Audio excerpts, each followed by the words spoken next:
welcome back everybody to This Movie Sucks review channel. And today we're going to be reviewing two Vatos Locos drinking, four locos watching Vatos Locos 2. This movie was kind of all over the place. And if you guys seen our channel, we have already reviewed Vatos Locos. The first one, it was an amazing movie, Academy Award winning. What do you think, Serge? What do you think about this one? Well, first I'd like to thank Dennis for taking my face off the screen. I apologize for our viewers for the horrible angle that we had. It was all nostrils. I repositioned my camera, but thank my wonderful host that's changing angles on me. So there will be no nostrils in this review. So thank you very much. I'd like to crack open my gold Four Loco. That's not good. Just like this movie. Yes, it goes hand in hand. Four Locos is disgusting and just like Vatos Locos 2. Yeah, it works. So this movie starts off, we won't give a plot because the plot is all over the place. We'll just kind of go scene by scene, right? Yeah. And we'll run through the movie. So it starts off, he's driving, listening to some Mexican music, doing some Mexican weird things. distorted video cut. The videography in this movie is horrible. But he gets a phone call,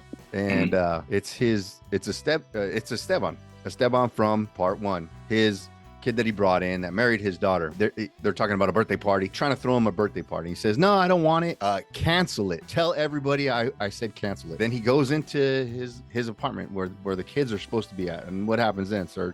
So he discovers trash bags smothered in ketchup, and I think he realizes that it's actually blood, not ketchup. So that he comes back into the living room where all hell breaks loose, and there's a dirty police officer who actually find out later to be a congressman's son, and then another Mexican goon with an AK-47 with no magazine in it, and then two other guys who are apparently CIA sharpshooters with handguns. With handguns, with right. handguns. And they're all within like 6 to 8 feet of each other. The gunfight. Amazing. I mean, you can compare it to the shootout in Heat. These guys, again, are all within 6 to 8 feet of each other and manage not to hit a single person. But they're sharpshooters. They're sharpshooters. And Miko's behind a couch, and another guy's behind the smallest coffee table. They empty their clips, and nobody was hurt. And I mean, this thing had to have been shot on a tripod with a cell phone in the room, because then they start fighting after they shoot all their shots, and they're so close to the camera, you just see like backs and like an occasional forehead, and it's like the camera doesn't move to get a better angle of the fight. And apparently everybody knows karate, obviously, so they're all doing karate moves. It's just one camera angle, and they're so close to the camera, it's just blurry. It's all back. You know, you catch an elbow. Oh god,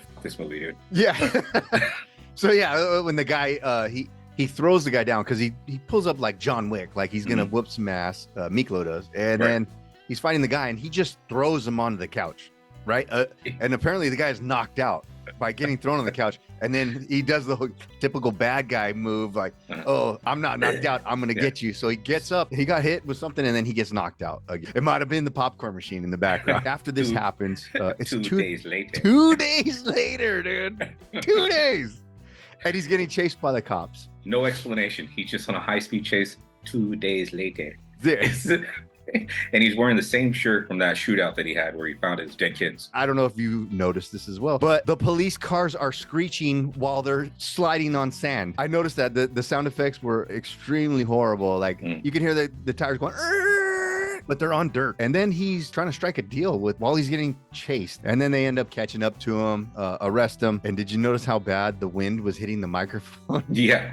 When he hops out of the van, he's in a different outfit. So during the chase, he's still in the plaid shirt that he was during the shootout. And at the end, when he hops out, he's in a suit. Yes. So then, yeah, he gets out, right? They release him. He's getting his belongings back. And it seems like it's that game that you play during Christmas where you're trying to unwrap something with oven mitts and there's prizes. Right. It takes him forever to unwrap his belongings from this saran wrap. Yeah, then he directs him to a lawyer, right? That guy was the star of the dude, great actor. The best acting of both movies took place in that one scene of them two talking. And fantastic. It went the longest. You don't need too long. Yeah. Too long. He was complaining about the hourly charge of what he's going to charge him. I think it was like in the thousands per hour. But you're going to sit there and chop it up with them forever, right? He got 3 bodies, dude. Speaking of 3 bodies, usually when, teardrops mean maybe murders, right? He didn't have any face tats in this. I was watching it. He didn't have any face tats, but the scene before, when he got arrested, he had the face tat. This scene, the entire scene, which was the longest scene, he had no face tat. He gets directed towards the nun in the church. Talk about that scene. He walks into this nun who has really bad lips, right? She clearly just got some lips injections, and she's just pouting them out with duck lips the entire fucking scene. Every time it cuts to her, she has to stick her lips out, and she recants, how she was molested as a child by a priest, and she vowed the rest of her life to hurt anyone who ever hurt children, because they're selling children to Russia to make films. Oh, that's right. So- It's all coming together now. It's all right. So it's starting to piece it together. But her lips were so greasy, and she pouted them every chance she got. Like as soon as she was done talking, she stuck them back out again, as if they weren't already. There's a little sexual chemistry between the two. She lifts up her skirt slowly to reveal a pistol grip shotgun strapped to her leg. I mean, I don't know if anybody's held a shotgun. To have one strapped to your leg, like from your lower leg, that can't be comfortable. Yeah, dude, was he trying to bang the nun? He brought her flowers. Because then it cuts to like a sexy scene after, and I thought for sure they were gonna. Same here. Because like she's like halfway dressed, and he comes to the door, and they're kind of talking through the door. So I'm like, all right, they're gonna, but they didn't. But they should have. He should have got some kind of within these last two movies. So he talks to her, and then there's a nun hit. She performs a hit. Right. And there's ketchup everywhere. Everywhere, dude. The CGI on this was it actually blew my mind. I was like, I think I could edit the produce for this guy. Sponsored by Heinz. I think that's one of their sponsors for their backers. You're not a Hunts guy? After that happens, he wakes up in a hotel room, and he wakes up and it's kind of like, what the hell? And I think he was asking himself, like, why am I making this movie? Because he looked so confused. Even the dog knows the movie.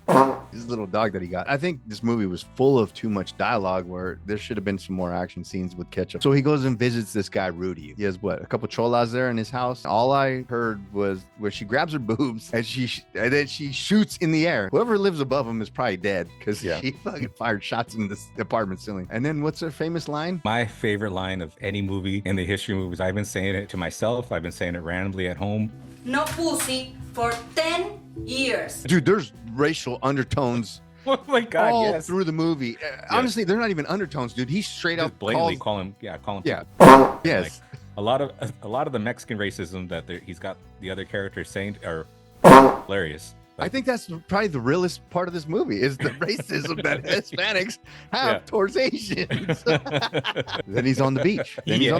And he finds a perfectly mint condition Art of War book on the beach. And then they come back to the Asian lady, and she's talking to the dude before they have the sit down. All I hear from her telling the old Asian guy is how amazing and badass Mickey is. But yeah, I could not understand them and what they're saying. And the mediator.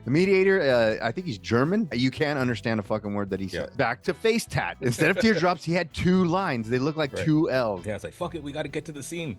Do something. I think after the sit down, there was a quick cut to the cholo and his lady laying in bed. She's got some cheeks. And then there's a kidnapping of the kid. Like, oh my God. What the was that about? Yes, let's talk about that. So he loads his daughter in the van, buckles her in, drives off for a few seconds, then park. And as he's coming around the front of the car, he doesn't notice a giant fucking cholo standing there by himself. And then Mickey Solis jumps out the car and says, hey, put your hands up or whatever the fuck. They escort the little girl away, who apparently is Chinese. I don't know if they just found the lightest skinned Mexican child they could with Asian looking eyes and just said, all right, you're going to be Chinese for the movie. He goes, if you don't do whatever, and by the time I count to 5, you're dead. And then scene goes black and there's gunshots. Then it cuts to him sitting out in the dark with the little girl, talking to her calmly, like he didn't just fucking murder her dad right in front of her. Everything's fine. Like, he's like, don't worry, mija. Everything's gonna be okay. I remember how you said you like going to Beijing to visit your grandparents. And it's like, this is a fucking Mexican child. Like, unless she was adopted, how the fuck she's gonna go to Beijing to visit her grandparents, who she talked to him about so lovingly after she just murdered his fucking her father right in front of her. Yes. And it's never mentioned again in the movie. Never. So then they cut to the kitchen. Some old woman is drinking, right? Doing shots. Yeah, she's got Lucky tattooed across her chest. And then on her arm, it says Irish with a 3-leaf clover drawn on her arm. And this lady's in her 70s. She's in her 70s, but that looked like she just got it that morning. That was a fresh tattoo. That was very fresh. Yeah. Clean. So he goes inside the house, and they apparently know each other, right? It's all cordial. Why the fuck did they kill the guy at the front door? Yes, I know. Why did they kill him? Apparently the lady inside didn't hear shit because she's too busy getting drunk. Getting shot. And then she's like, oh, hey, what's up? He drops her, 20 or 30 grand, because they have to repeat it 3 times. How much? 20 grand. How much? 20 grand.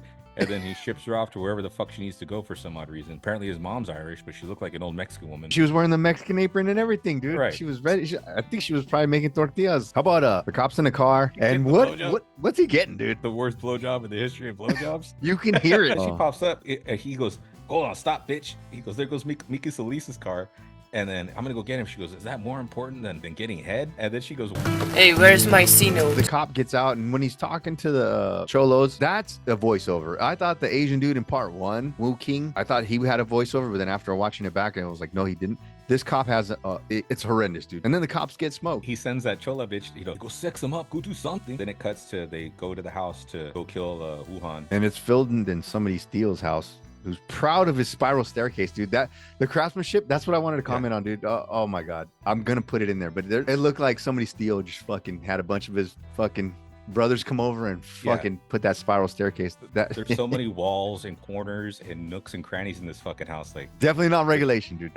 definitely not OSHA certified or fucking up to dude, code in LA. because that staircase would be nearly impossible to go up, because when they're in the scene where they're shooting back and forth at each other, it's very tight. And then they find Rudy and that chola bomb dead in the bathtub. Well, because Wuhan, he had his last security guard and all he had was a butcher knife, and he goes, go butcher them like pigs. Somehow he managed to slaughter the fucking no pussy for 10 years and her homeboy. One of the hand-to-hand combat scenes that was my favorite was the old dude chokes Miklo. He chokes him, dude. With a jump rope. With a jump rope. And then he said something about the Asians are the smartest race over Hispanics or some kind of shit like that, dude. So yeah, that's all I had for this movie, Well, man. no, wait, what do you have? No, because the nun makes the final scene. That's okay. There it is. So see, I didn't write that down. So he's getting choked out with the fucking jump rope, Yes. and he's on the verge of death. And all of a sudden, there's like, and nobody knows the shots come from, and it just cuts to the nun running across some parking lot. Looks like a favela. But yeah, dude, and they're in an attic. Where the fuck did she shoot Where him did she come from? That's from that little tiny spiral staircase. There's no room for anybody in it, let alone a nun with a shotgun. That she apparently sniped him, and nobody heard it, nobody seen it. It just happened. And then That's it. The end. Yeah, the end. There's nothing else to it. I thought part one was bad. I think this one was way worse because they had too much dialogue and not enough action. My final thoughts is from good to not bad to this movie sucks. This movie extremely sucks. Yeah, in my opinion. That's my final thought. What about you, Serge? This movie sucks, dude. Don't fucking watch it, or watch it with our review going on in the background, because it'll make sense. Yes, you watch this, this, and then also subscribe to Tubi. Get signed up on there, because Tubi, you're doing nothing but a service to us and providing some really shitty movies for us to talk about. And we love Thank you, Tubi. God bless you, Tubi. Thank you, Tubi. God bless Fort Loco. Yeah, God bless Four Loco. And this has been two Vatos Locos drinking Four Locos, reviewing Vatos Locos 2. Thanks, guys. No pussy for 10 years.